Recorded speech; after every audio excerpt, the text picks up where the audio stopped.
sa bahay. For today's video mga boss, papasyalan po natin ngayon sa Bacod project ngayong araw. So kung bibili ng solar si owner, so may yung maga, yung paliwanag na dyan. Tapos nandito na sila mga boss. Hanggang may martilyo nga mo.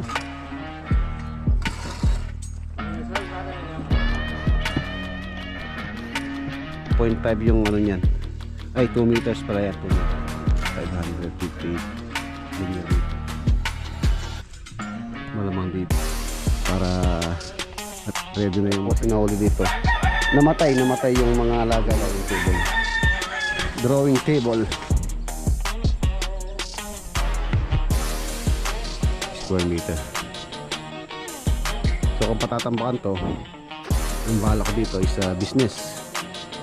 Ganun kaganda, halos damo rin ang tumubo. Yan mga boss, okay na, naghalo-halo po. Nakarandam naman ng konting lamig.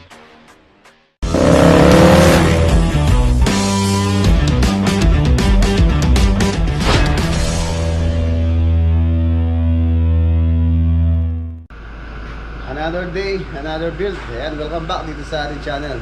Medyo tinahali po tayo ng gising. Ayan, yung pong buhos kasi kahapon.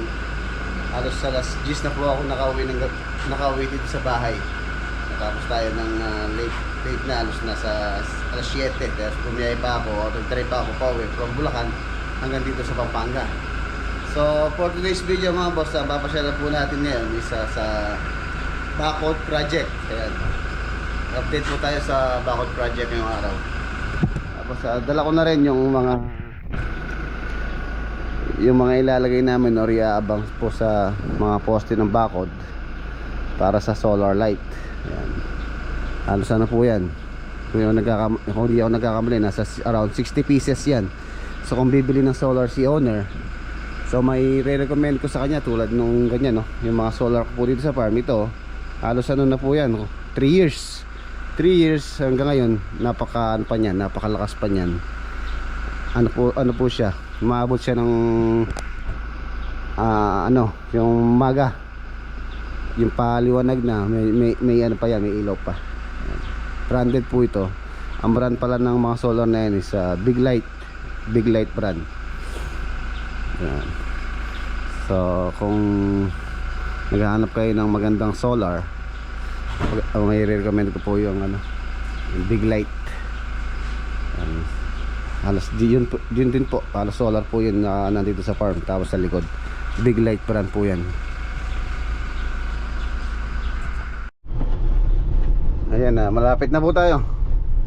So yun palang pag-hukay ng dito mga boss, nung pag-hukay ng bako is tapos na. Pinull out na rin yata yung bako or yung excavator. Bale yung pong total na expenses natin, yung pong mga bago dito sa ating channel, yung pong mga hindi nakasubaybay dito sa Bacod project na to, ang po namin, usapan namin nung pumayari nung excavator is kontrata. So kinontrata po nila ng actually 140 ang dapat doon, pero natawaran ko 130 ang pagkasunduan namin. So ayan, tapos na. Nandito na tayo. Dito tayo papasok. Ayan, okay. Ayan mga boss, okay na ito mga hukay namin. So itong mga hukay ng poste na to, ititrim na lang po yan. Hindi na ganun kahirap. Huwag lang uulan. Pag umulan, malamang po agos yung lupa dyan. Bagay maliit naman yung porsyento na uulan ngayong Marso na tayo ngayon, March 4 na yata, 4. So kahit doon ay natuyo na rin yun doon. Ito lang area na to, medyo critical eh. So ayan, okay na dyan. Tapos nandito na sila. Ayun, ang dami pa namin pagka nauubos to, ibig sabihin nalagay na lahat yung poste. So marami pa.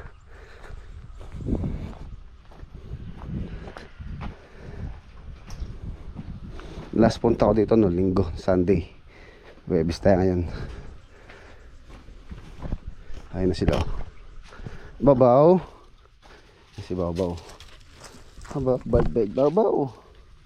Bait Babaw. Oh, huwag mo lalambahin. Sila dito. Nandito na sila. Mga boss. Ito yung magiging gate. 6 meters. Yan ang kagandahan dito na nakompact na tong daanan dahil dump truck na yung dumadaan dito. Buhos na rin para dito.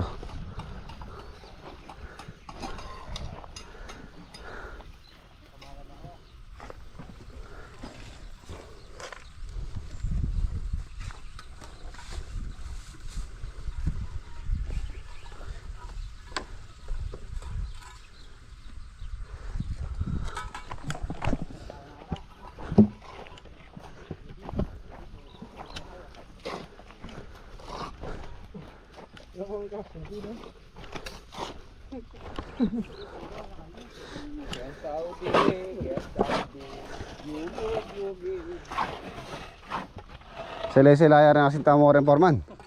Na. Shout out niya pa Berilio. Berilio! Yung pants mo. Shout out sa'yo Berilio. Oh. Pagkas kapit.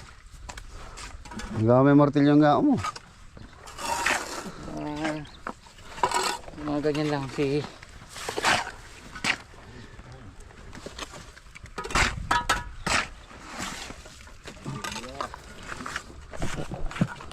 Pala na. Sinya mo yan, halo-halo na. Sige, halo-halo kay Black. Saan gano? 40 yata, 45. Ayun, pala manyaman ng halo-halo. Ay, bago mo, beto na naman hindi. 40? Ay, manyaman ng halo-halo. Ang urado tamo. Manginasal sa akin manyaman ng halo-halo. Dawat na boss. Oo. Urado na lang tayo. May rasta pa kabiyo ko niya. May rasta pa palengke niya. Manyaman niya si Stoker. Oo, manyaman yung sesto talaga.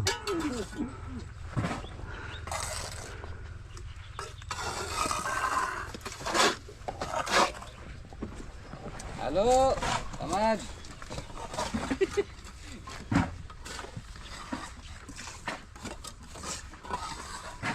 Hey.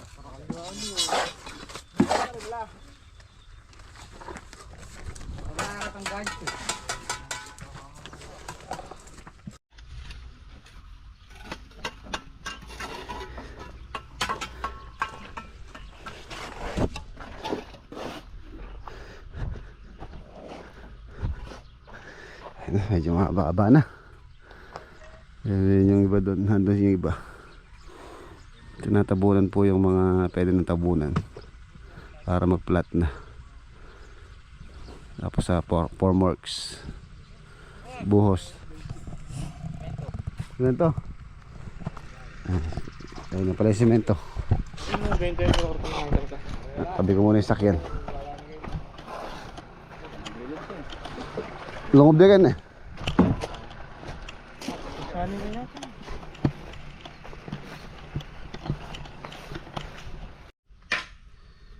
Ayan po yung mga dala ko. Bale nung nakaraan nagdala na ako ng 30 pieces yata yun. So yan, halos yung pong ganyan na kailangan namin. Nasa 62 ata kung di ako nagkakamali. Tapos sarado po ito sa dulo para hindi rin pasukan ng tubig, para hindi mangalawang yung loob. Pagka kasi pinasukan ng tubig yan mga boss, for example nakatayo po doon yan, siyempre pagka umulan papasukan ng tubig sa loob, mag-i-stuck na doon. So doon yung magiging cost ng kalawang, kaya pinasarado ko rin yung dulo nyan. 1.5 yung ano nyan, ay 2 meters pala yan, 2 meters. Tapos ibabaon siya doon sa poste ng 0.5 or 50, so meron siya nakalitaw na 1.5 meters. So mataas na po yan siguro, sa tansya ko nasa ano yan, 240 plus 1.5 nasa around na 240. Tapos 1.53, 390, 3.9.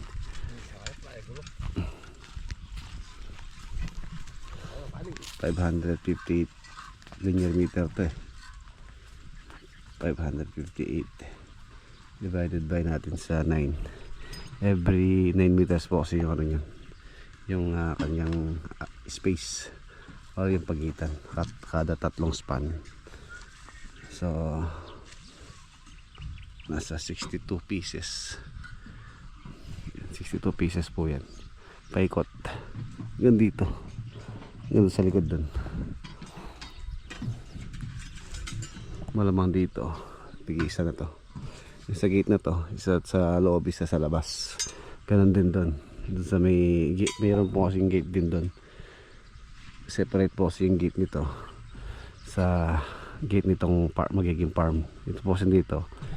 In the future, pakabakuran din ni owner to ng yung pinasubdivide niya na 2,000 square meter. So yung 2,000 na yun, pasaseparate niya ng bakod. So magiging private itong gate na to.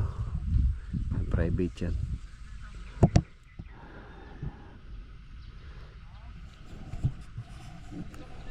Yung ano, halo-halo. Ano tayo, bisa na pre?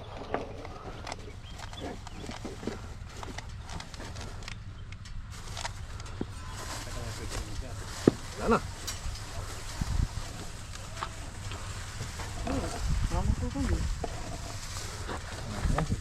Ano isa? Sakto kaya to? Ah, wow.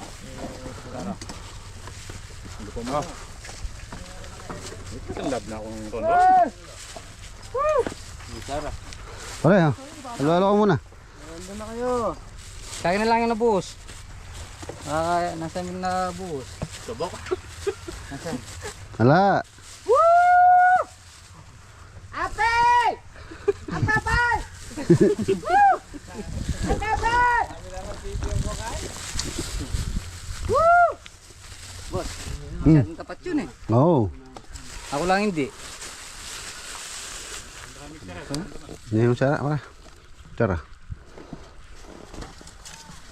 Bah, hala tabi sa. Ayaw. Wala daw nabuhos. Happy birthday, pare. Birthday. Sino yung birthday? Si paring Abet tsaka si Carlo. Kailan yung birthday no, Bet? 7. Mas Carlo? 7. 7? Kailan natin gagawin? Biyernes. Mamaya. Bernis bukas. Mamaya. Ay, hindi pwede mamaya. Bukas. Katayin natin yung ano, yung kalabaw. Kalabaw. Lilitsin natin kalabaw. Ayun. Ito mga kira yan.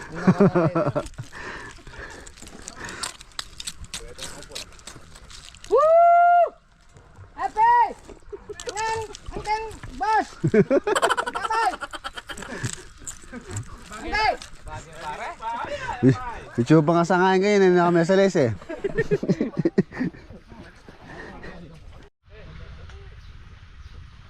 Yeah, mga boss, okay na. Naghalo-halo po kami para ma-refresh. Yan, nakaramdam naman ng konting lamig.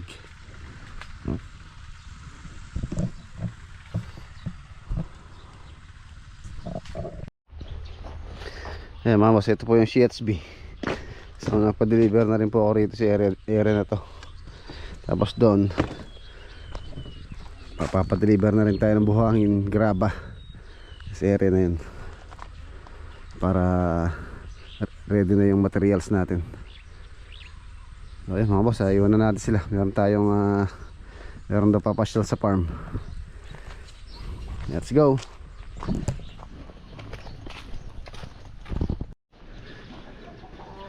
Ayan na, nandito na tayo. Dadaan daw si paring Mac. Pero po siyang project dito sa Mikandaba. So pauwi siya, dadaan daw siya dito. Ayun nagsiswimming pala dito sa swimming pool. Hindi pa tiniklop. Ayun, nagsiswimming yung aking pamangkin, anak ni Bunso. Siya Pulaling, di ka mag-swimming. Mamaya. Wow. Pinalitan po yung tubig dito. Pinalitan ni Lolo Boy yung tubig. Madali lang naman, may malakas naman po yung water source natin doon. Madali lang palitan yan. Tapos yung aring lagang ko, ayan o, malinaw yung tubig. Nilagyan ko sila ng ano doon sa ilalim ng pinaka-itlogan. Tapos hindi ko po nilaliman yung tubig para mangitlog sila. Tapos yung mga tilapia dito, eto, nilagyan ni Lolo Boy ng separate na net dito. Ayaw ipatanggal ni Lolo Boy yung tilapia. So yun, nilagay siya ng net. Ayan o. So yung mga tilapia maliliit dyan, nandyan. Hindi sila nakakasama dyan sa mga koi, para hindi sila nag-aaway-aaway. No, minsan kasi pinakawalan ni Rain yung mga alaga niya ano doon, mga goldfish, mga anong tawag doon sa mga parang may bulaklak sa ulo, rancho. Pinakawalan niya yung mga rancho niya dyan. Kaya lang yung nangyari, parang yung inaway ng tilapia or yung dalag, may dalag po sinahuli dito, namatay yung mga alaga ni Rain na goldfish. So ayan, kaya ayaw haluan yung mga yan. Silipin natin yung ano dito. Ito yung office ni Rain. Dito po siya nag-aaral. Ito yung kanyang drawing table. Aking architect. 1 year na lang, gagraduate na po siya. 1 taon na lang. Ayan yung pinalinis ko last week. Tapos ito yung dito sa may likod. Ayan, sinunog na ni Lolo Boy ito. Sunog na. Malinis na po yan. Papalinisan ko pa rin dito. Ganda rito mga boss, fish pan. Fish pan. Galaga tayo ng tilapia, hito. Kung ano, mabibili natin to. Hopefully, sana ibenta ng may-ari kahit utangan lang natin sa bangko yan. Sa bangko natin, ipapapinance natin sa bangko kung ibebenta. Ang may-ari po kasi nito mga boss, nasa nasa ibang bansa, nasa Amerika. So hindi ko alam kung bebenta po nila yan. Ang sukat yata nito nasa 8,000 square meter yan. Simula doon hanggang doon yata yan, 8,000 square meter. So kung ano sana, kahit mga 2,000 lang, 2,000 square meter hanggang doon sa may area na yon. So papasuro natin, gawing fish pan. Medyo po kasi ito mga boss, hindi po siya ideal for residential or bahay, kasi ang problema dito mga boss, binabaha po yan. Malalim po yan kumpara dito sa akin. Ito sa akin, malaki po yung ginastos ko dito sa tambak. So kung patatambakan to, para ka rin bumili ng lote. Tapos ang problema dito mga boss, hindi po makakapasok yung mga malalaking dump truck dito. Halos mini dump truck lang ang tumapasok po dyan, kaya logi pagka pinatambak to. Yan. At least dapat ka-level nung sa akin yan pagka gusto mong develop yan, gawing residential, gawing resort, yan, maganda sana yan, gawing resort to, lalo na napakaganda ng view. So pagka nabili ko to mga boss, hopefully sana pagka nabili ko to, ang bala ko dito is business.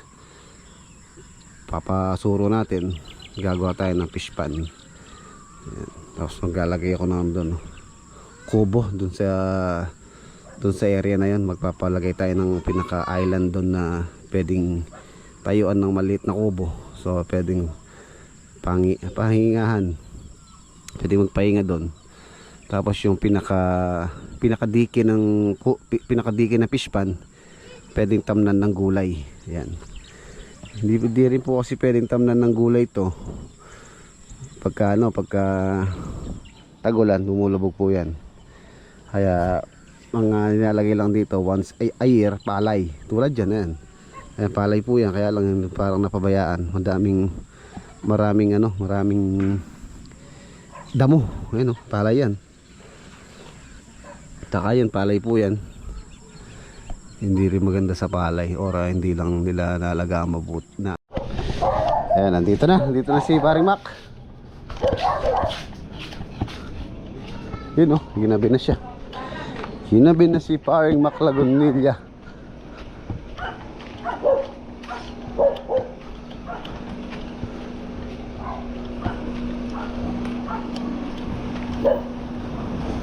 Ito lang ilaw dito.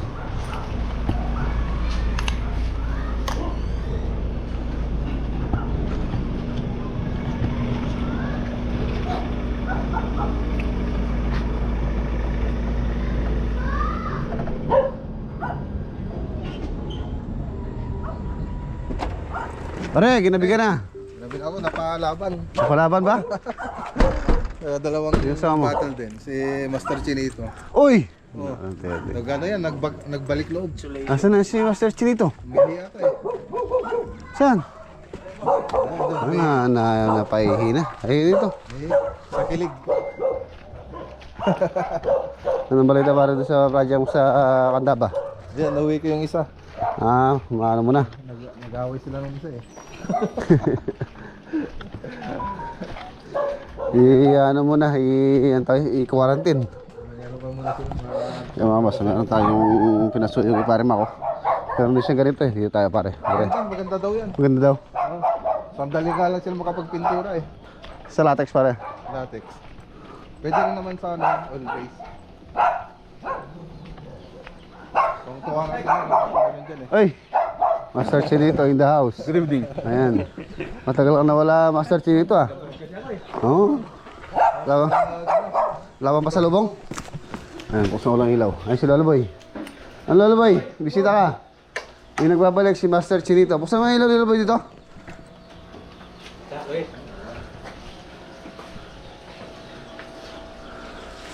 Ano ba yata ang piston mo? Lininis ko pa rin nung isang araw. Sobrang dumi dahil may isang taon ko hindi nalinisan. Okay na ngayon no? Oo. Hindi ko nabenta mo na. Alin? Oo nga eh. Gusto mo bilhin? Eh mga boss, paalis na po sila paring Mac. Kwentuhan. Pare. Pare, Yun, oh. overtime. Overtime pare. Ingat kayo ah. Maraming salamat pare ah. Maraming salamat pala dun sa sa pasalubong. Pasalubong. Oh, ingat kayo ha. Pare. Okay pare, maraming salamat pare. Okay. Thank you po. Okay, thank you.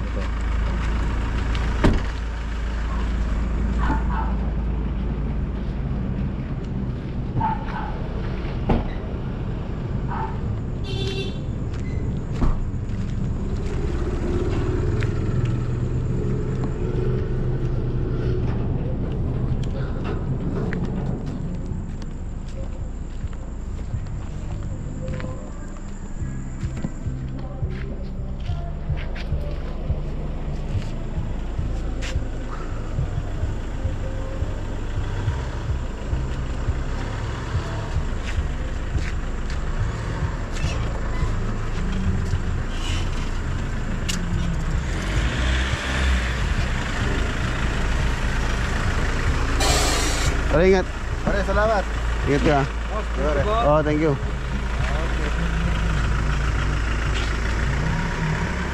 Okay, eh mga boss, meron din tinaan si paring Mac dito sa atin. Gamit sa sa Paintworks. So, abangan niyo po yung bagong gamit natin. Hinatid pa dito di paring Mac.